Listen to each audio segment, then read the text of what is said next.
Hello बच्चों, कैसे हैं आप सब। उम्मीद करता हूं कि आप सभी स्वस्थ होंगे और मस्त होंगे। बच्चों, आप सभी का आपके अपने परिवार यादव सर पीसीएमबी में स्वागत है। बच्चों, आज हम कक्षा 12वीं के फिजिक्स में चैप्टर नंबर 4 गतिमान आवेश एवं चुंबकत्व में बहुत ही शानदार और बहुत ही इंपॉर्टेंट टॉपिक पढ़ने जा रहे हैं, जिसका नाम है बायो सेवर्ट का नियम। बच्चों, मैं आपको ये बता दूं कि आज हम लोग बायो सेवर्ट का नियम इस प्रकार पढ़ने वाले हैं कि आप लोगों को ये जो नियम है वो सिर्फ एक लाइन याद करने में पूरा नियम याद हो जाएगा। तो बच्चों, आप लोग इस वीडियो को अंत तक देखते रहें और लास्ट में मैं आपको बताऊंगा कि सिर्फ एक लाइन याद करने से ये बायो सेवर्ट का नियम आप लोग कैसे खत्म कर सकते हैं।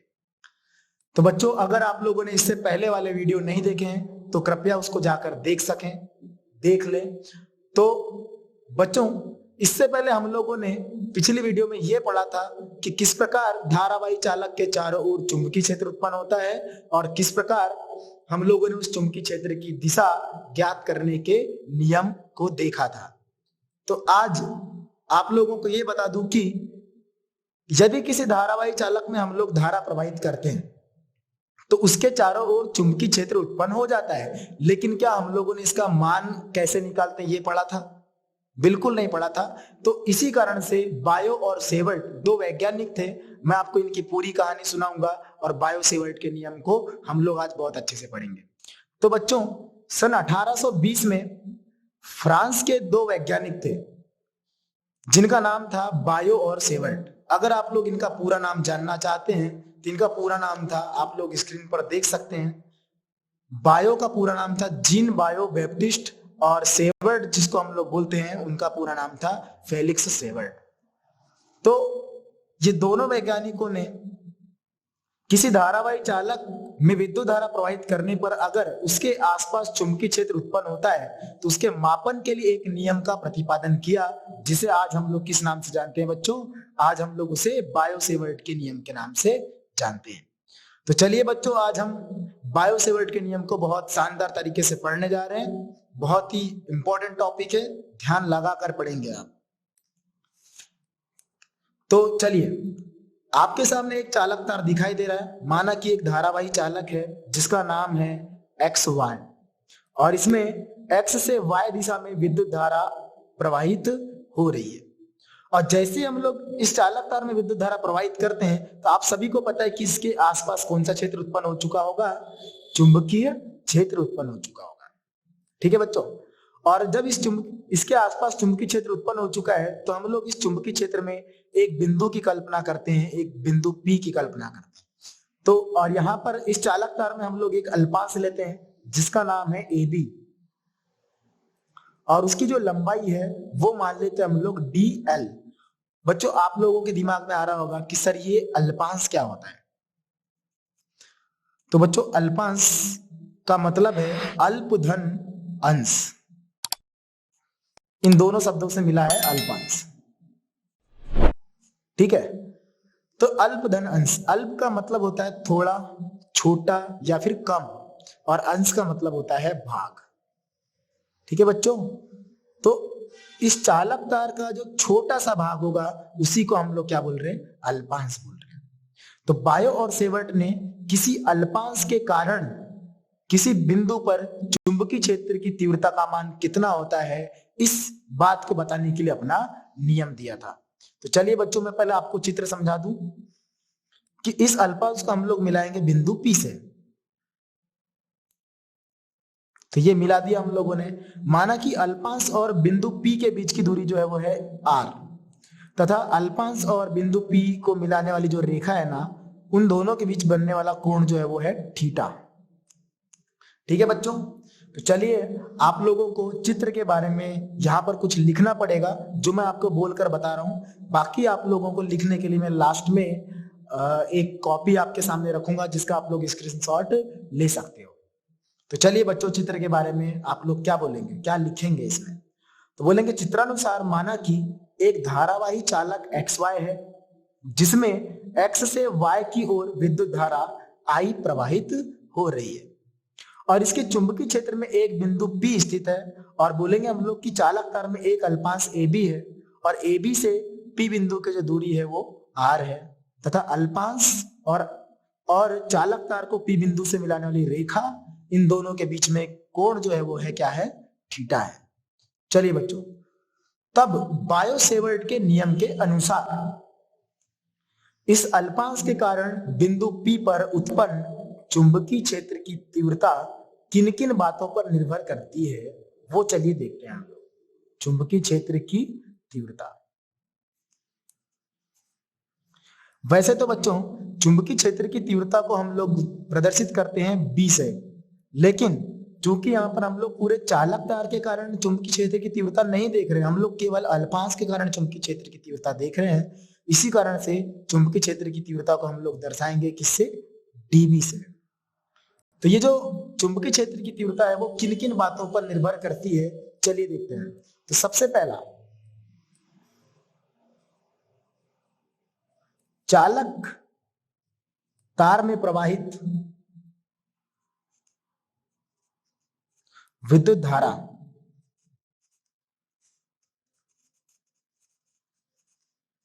चालक तार में प्रवाहित विद्युत धारा के अनुक्रमानुपाती होती है, या इसी को अपन लोग क्या बोलते हैं, समानुपाती होती है, अनुक्रमानुपाती होती है। बच्चों हम लोग इसको कैसे लिख सकते हैं, हम लोग इसको लिख सकते हैं कि जो चुंबकीय क्षेत्र की जो तीव्रता है dB, वो समानुपाती होती है किसके, चालक तार में प्रवाहित विद्युत धारा के। ठीक है बच्चों, ये बात आपको समझ में आ गई होगी। इसके बाद देखिए दूसरा जो पॉइंट है यहां पर, वो ये है कि जो चुंबकीय क्षेत्र की तीव्रता है dB, वो अल्पांश की लंबाई के समानुपाती होती है। बच्चों मैं यहाँ पर पहला पॉइंट तो आपके सामने लिख दिया, चालक तार में प्रवाहित विद्युत धारा के अनुक्रमानुपाती होती है, लेकिन मैं बाकी अन्य जो पॉइंट होंगे मैं आपको बोल बोल कर बता रहा हूं, और बाकी मैं आप लोगों को लास्ट में लिखने के लिए प्रोवाइड करवा दूंगा। चलिए, तो दूसरा पॉइंट क्या है कि चुंबकीय क्षेत्र की जो तीव्रता है वो अल्पांश की लंबाई कितनी है, dl, तो dl के समानुपाती होती है। तीसरा जो पॉइंट रहेगा, जो चुंबकीय क्षेत्र की तीव्रता है वो साइन थीटा के समानुपाती होती है। अब साइन थीटा क्या है, तो पहले तो बात करेंगे अपन लोग थीटा की, कि थीटा क्या है, और थीटा का साइन को हम लोग हिंदी में बोलते हैं बच्चों ज्या, ठीक है, और ज्या को हम लोग बोलते हैं इंग्लिश में साइन, ये साइन का फुल फॉर्म है। चलिए, तो यहां पर हम लोग बोलेंगे इसको कि अल्पांश तथा अल्पांश को P बिंदु से मिलाने वाली रेखा के बीच में बनने वाले कोण, और कोण की क्या है ये, ज्या, तो कोण की ज्या के समानुपाती होती है कौन, चुंबकीय क्षेत्र की तीव्रता। और चौथा पॉइंट बच्चों ये है कि चुंबकीय क्षेत्र की जो तीव्रता है वो अल्पांश से P बिंदु के बीच की दूरी, तो अल्पांश से P बिंदु के बीच की दूरी कितनी, r, उसके वर्ग के व्युत्क्रमानुपाती होती है। अब वर्ग के व्युत्क्रमानुपाती, तो बेटा व्युत्क्रमानुपाती को लिखने के लिए क्या करते हैं, बटे में लिखते हैं। तो मैंने क्या बोला, अल्पांश से P बिंदु तक की दूरी के वर्ग के, तो ये वर्ग हो गया, और वर्ग के व्युत्क्रमानुपाती होती है, इसलिए आप लोग इसको क्या लिखोगे, 1/r²। तो चलिए बच्चों इसके आगे देखते हैं। अब यहाँ पर आप लोगों के सामने कितने परिणाम है, 4 परिणाम। एक बार फिर इसको मैं आप लोगों को बता रहा हूं कि चुंबकीय क्षेत्र की तीव्रता चालक में प्रवाहित विद्युत धारा के समानुपाती होती है। दूसरा पॉइंट ये है कि अल्पांश की लंबाई के समानुपाती होती है। तीसरी बात यह है कि साइन थीटा के समानुपाती होती है। चौथी बात यह है कि अल्पांश से P बिंदु के बीच की दूरी के वर्ग के व्युत्क्रमानुपाती होती है। तो बच्चों ये हो गए कितने परिणाम अपने पास, 4 परिणाम। अब इन चारों परिणामों को हम लोग एक साथ लिखेंगे, ठीक है बच्चों। तो यहां पर हम लोग बोलते हैं चारों परिणामों को एक साथ लिखने पर, चारों परिणामों को एक साथ लिखने पर, एक साथ लिखने पर। चलिए, तो चारों परिणामों को हम लोग एक साथ लिखते हैं। ये आपके सामने है चारों परिणाम। इसमें आप लोगों ने देखा होगा कि चुंबकीय क्षेत्र लेफ्ट हैंड साइड में आपको दिखाई दे रहा होगा, तो हम लोग इसको केवल एक ही बार लिखेंगे। समानुपाती का चिन्ह सब जगह पर है, लगा देंगे।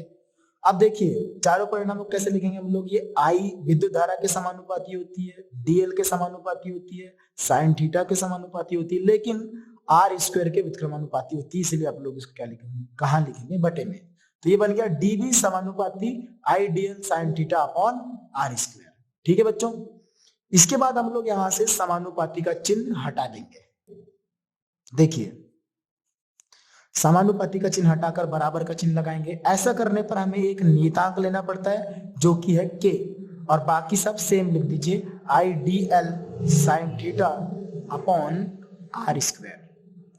ठीक है बच्चों, जो के जो है एक आनुपातिक नियतांक है, यहां पर के एक आनुपातिक नियतांक है,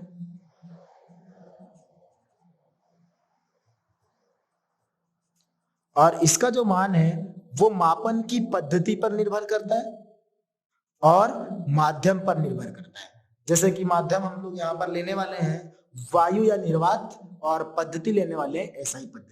तो हम लोग देखते हैं के का जो मान है मापन की पद्धति पर और आसपास के माध्यम पर निर्भर करता है। तो हम लोग बोलेंगे कि एसआई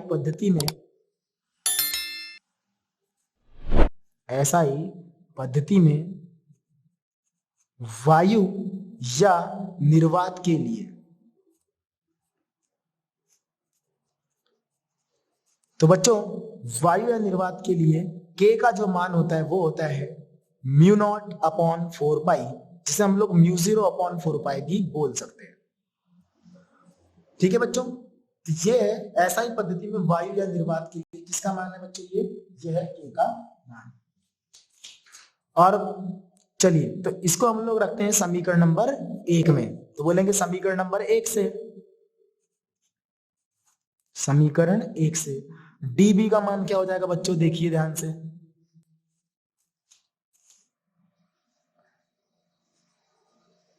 डीबी बराबर जहां पर के दिखाई दे रहा है वहां पर के का मान रखेंगे। क्या रखेंगे बच्चों हम लोग, म्यू 0 अपॉन 4 पाई, बाकी सब I D L sine theta upon R square. तो बच्चों ये है अल्पांश के कारण किसी बिंदु पर चुंबकीय क्षेत्र की तीव्रता का मान, जिसका मात्रक जो है वो क्या होता है, टेस्ला। ठीक है, इसका मात्रक न्यूटन प्रति एम्पियर मीटर, जिसे हम लोग क्या बोलते हैं, टेस्ला बोल सकते हैं। चलिए, और ये जो आपके सामने जो के दिखाई दे रहा है उसका मात्रक क्या होता है, म्यू 0/4 पाई, उसका मात्रक क्या होता है, इसका मात्रक होता है बच्चों टेस्ला मीटर प्रति एम्पियर। ठीक है बच्चे, चलिए तो यहां पर एक और बात है कि म्यू 0/4 पाई जो है ना उसका मान होता है बेटा 10⁻⁻7, अर्थात 10⁻⁷ की घात। ठीक है बच्चों, इसी कारण से यहाँ पे डीबी का जो मान होगा वो ये भी हो सकता है, म्यू 0/4 पाई ना लिखकर आप लोग क्या लिखेंगे, 10⁻⁷ की घात I D L sine theta upon R square. ठीक है बच्चों, तो ये भी एक व्यंजक है किसका, अल्पांश के कारण किसी बिंदु पर चुंबकीय क्षेत्र की तीव्रता का, और इसका भी क्या मात्रक होगा, टेस्ला। ठीक है बच्चों, ये जो समीकरण नंबर 2 दिखाई दे रहा है आप लोगों को, ये दिखाई दे रहा है समीकरण नंबर 3। बच्चों यही जो है बायो-सेवर्ट के नियम को प्रदर्शित करते हैं। तो चलिए बच्चों, हम लोगों ने समझ लिया बायो-सेवर्ट का नियम, लेकिन मैंने आप लोगों से वादा किया था कि बच्चों मैं आप लोगों को ये एक लाइन में याद करवाऊंगा। तो बच्चों उसके लिए आप लोग सिर्फ एक लाइन याद कीजिए, जो कि ये है डीबी समानुपाती I D L sine theta upon R square. आप लोग इसके चारों के चारों पॉइंट आराम से बोल सकते हैं। जैसे आप लोगों ने याद कर लिया डीबी समानुपाती I D L sine theta upon R square, तो आप लोग ये बोल पाएंगे कि जो चुंबकीय क्षेत्र की तीव्रता है वो चालक में प्रवाहित विद्युत धारा के समानुपाती होती है। एक पॉइंट ये बन गया। डीएल मतलब दूसरा पॉइंट बनेगा कि अल्पांश की लंबाई के समानुपाती होती है। तीसरा साइन थीटा के समानुपाती होती है। और चौथा पॉइंट क्या होगा, अल्पांश से पी बिंदु के बीच की दूरी के वर्ग के क्या होती है, व्युत्क्रमानुपाती होती है। तो आप लोग इस लाइन को देखते हुए पूरे के पूरे चारों पॉइंट आप लोग बोल सकते हो। और बच्चों चारों के चारों पॉइंट मैं आप लोगों को भी दिखा देता हूं, ठीक है। तो अभी हम लोगों ने देख लिया बायोसेवर्ट के नियम में चुंबकीय क्षेत्र की तीव्रता का व्यंजक। लेकिन बच्चों अगर आप लोग इसकी दिशा की बात करें तो हम लोग इसकी दिशा कैसे ज्ञात करें? ठीक है, इसकी दिशा देखो मैं आपको बताता हूं। तो जैसे ये P बिंदु है, हम लोगों ने यहाँ पर हम लोगों को चुंबकीय क्षेत्र की दिशा देखना है कि इसमें चुंबकीय क्षेत्र की दिशा किस ओर होगी। तो हम लोग यहाँ पर देखते हैं दाएं हाथ की हथेली के नियम से मैं आपको समझाता हूँ। तो इसमें दाएं हाथ की हथेली के नियम क्या बोलता है कि आप लोगों को अपना दायां हाथ लेना है। जैसे मेरा दायां हाथ आपको दिखाई दे रहा होगा। हमको अपने अंगूठे को विद्युत धारा की दिशा में रखना है, क्योंकि विद्युत धारा की दिशा देखिए आप लोग यहाँ पर इस ओर है, इसलिए अंगूठे की दिशा रहेगी इस ओर। ठीक है, और उंगलियां उस बिंदु की ओर संकेत करना चाहिए जिस पर आपको चुंबकीय क्षेत्र की तीव्रता ज्ञात करनी है। तब जो चुंबकीय क्षेत्र होता है वो हथेली के लंबवत बाहर की ओर होता है। मतलब जो चुंबकीय क्षेत्र होगा कागज तल के लंबवत अंदर की ओर होगा। समझ में आ रहा है बच्चों? ये कागज तल है और कागज तल के लंबवत अंदर की ओर होगा चुंबकीय क्षेत्र की दिशा। और कागज तल के लंबवत चुंबकीय क्षेत्र की दिशा को दर्शाने के लिए हम लोग क्रॉस का इस्तेमाल करते हैं। अगर कागज तल के लंबवत बाहर की ओर अगर होता तो हम लोग उसको डॉट से दर्शाते, अगर अंदर की ओर होता है तो हम लोग उसको क्रॉस से दर्शाते हैं। तो चलिए बच्चों, उम्मीद करता हूं कि आप लोगों को ये जो वीडियो है बहुत ही पसंद आया होगा। अगर पसंद आया होगा तो आप लोग इसको अपने दोस्तों तक पहुंचाइए, क्योंकि ये टॉपिक बहुत ज्यादा इंपॉर्टेंट है। और खुद भी अच्छे से पढ़िए और बस ऐसे ही हमारे वीडियो देखते रहिए। तो जय हिंद दोस्तों, मिलते हैं अगले वीडियो में बहुत ही जल्द।